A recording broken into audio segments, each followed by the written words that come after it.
right, I got rid of the big crazy death machine. I can tell by what you're wearing. Ooh, savage! No, I meant that literally. Well, yeah, me too. Ladies, gentlemen, and monsters of all ages, it's time to turn your beta into an alpha, or dare I say it, even become the Omega yourself, as a major part of Title Update 3 for Monster Hunter Wilds is, of course, not only Omega himself, but the Savage Event Quest variation, and the load of unique equipment that unlocks after you've defeated him. As usual, however, Monster Hunter is a bit more complex than just looking at an item and being able to instantly tell if it's an improvement, so today we're going to look at all the new weapons and armor, talk about and test the new unique skills and set bonus so we know exactly how they work in a bit more detail than the game gives us. Then we'll talk a little bit about my predictions for where all this new stuff will fall in the actual meta armor sets. Of course, we'll be doing a lot more math as the days go on to work out the proper new meta builds and share them with you all and stuff like that, but for now I'll just be giving my preliminary estimates. All that said, let's start off by talking about the weapons. There are two weapons unlocked from Savage Omega Planetes, which are the Sword and Shield and the Insect Glaive.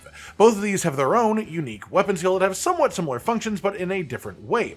The Sword and Shield has the Synthetic Shield skill. This pops a buff effect around you whenever you perfect guard while you're using the shield. The buff is 30 bonus defense applied to you and any allies that are within the visual circle radius when the buff applies too. This then lasts for 30 seconds before it drops off. A unique thing shared by both of these weapon skills as well is that they are also enhanced if you use the 4-piece set bonus of the Omega armor set.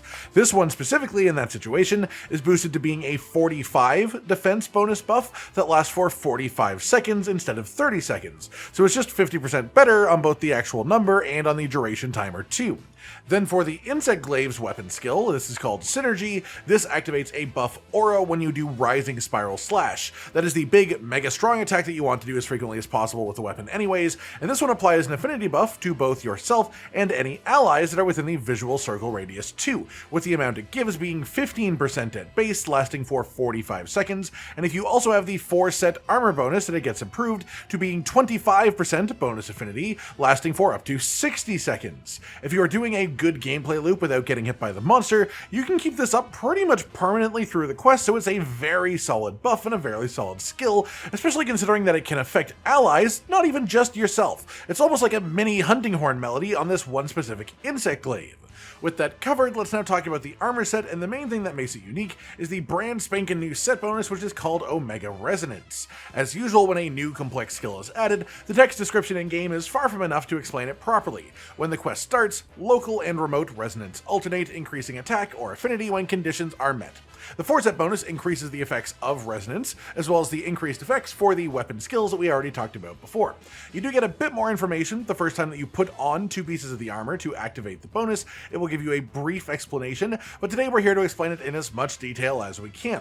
When you start a quest, meaning this won't happen in the training room, it only happens at the beginning of a quest, your armor will choose randomly between either local or remote resonance, which when you start with is randomized each quest.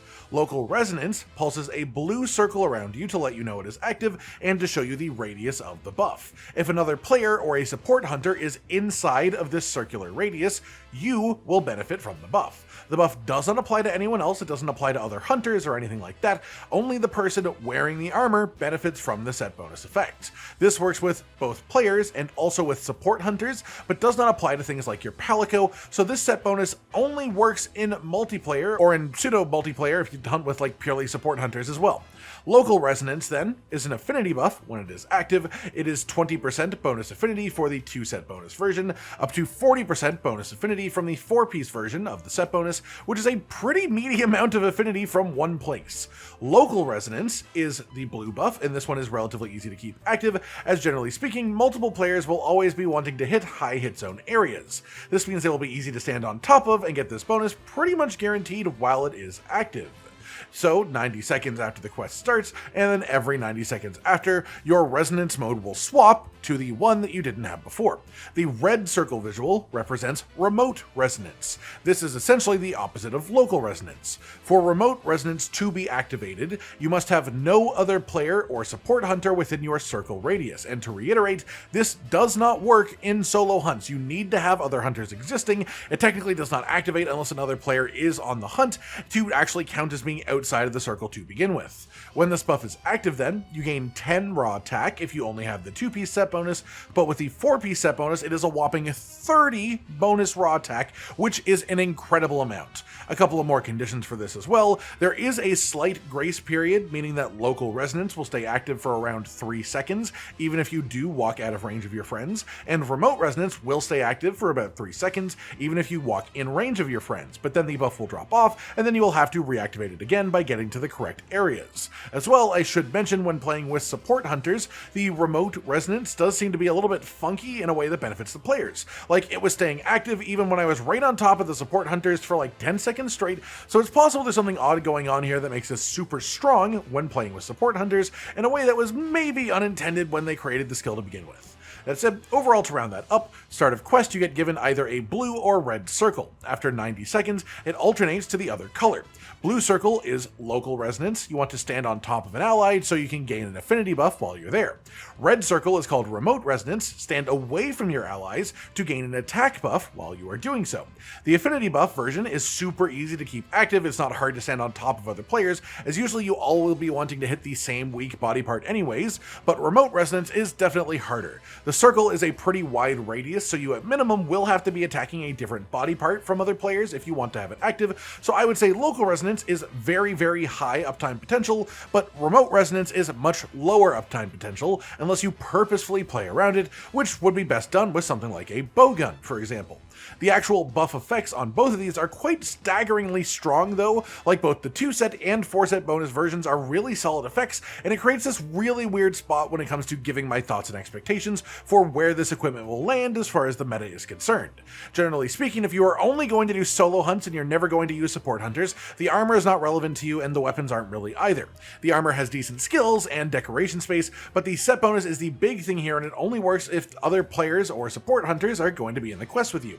The specifically helmet, the gloves, and also the waist of the armor set are all genuinely solid armor pieces. They have great skill value and decoration space too, and so if we are talking about multiplayer specifically, I can absolutely see a world where 2 pieces of Omega armor and 3 pieces of Arch-Tempered Monster armor becomes a new baseline endgame meta set, but it really depends on what the uptime feels like for the set bonus buffs, and this will probably be different depending on what type of weapon you use. Again, affinity buff during local resonance should be near perfect uptime in most hunts, probably around 80% uptime if I was going to give a guess to that as a whole. The attack buff during remote resonance is much harder to quantify, because you are either going to be attacking a subpar body part just to maintain the distance you need to, or you'll be attacking the correct body part but not getting the correct buff. So it also depends if like you're playing with bowguns, for example, where bowguns have a bit more leeway to the distance and positioning they play at, and you can then more purposefully stand either on top of or far away from other players without sacrificing too much of their own damage. All that said,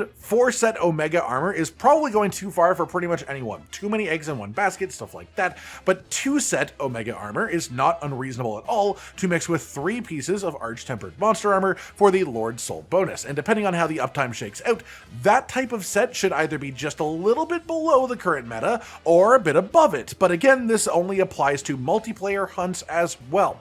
As for the weapon specifically, the Sword and Shield is straight up worse than an Artian Sword and Shield is, and while the skill that it has is cool and it can be useful, it is a relatively small defense buff which isn't going to make or break your hunts. So I don't think there's too much to talk about with the Sword and Shield. But the insect glaive is a touch more interesting, because if we count all of the stats in a vacuum, even including the bonus affinity from the skill being 100% uptime, it is less damage potential than the Artian insect glaives are. So it's not going to be meta, but that doesn't account for the fact that you are also giving 15% affinity to potentially up to 3 allies as well, which means if you are in a position where you know who you are hunting with and you can get them to make their sets around the fact that your affinity exists so they aren't over-capping when you activate this, then you can potentially get enough value out of a full 4-player group benefiting from this weapon skill that the overall contribution to the hunt would be higher than an Artian weapon.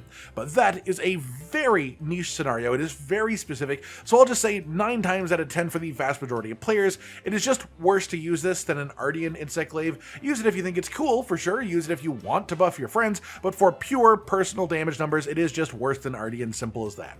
That just about does it for today then, everyone. A bit of a guide and explanation to the new equipment that only unlocks after defeating Savage Omega Planetes, what it actually does and where it sort of lands in the grand scheme of power scaling within Monster Hunter Wilds. I hope you've all enjoyed this, and let me know your own thoughts on all this new stuff, even just for the vibes it gives, even if not the actual power itself. Like if you liked the video, subscribe to the notification bell for more, and most importantly, ladies and gentlemen, until next time, stay sweet. Josh, Cotton, and Hollow with the videos, dropping the humor like a hammer on your tippy toes, bringing entertainment on a daily arrangement to take our insanity and turn it into entertainment. Yes, I said entertainment twice, to reiterate that it is nice to look into your faces on a mostly daily basis when you let us in your homes to make the whole world a stage. Goodbye.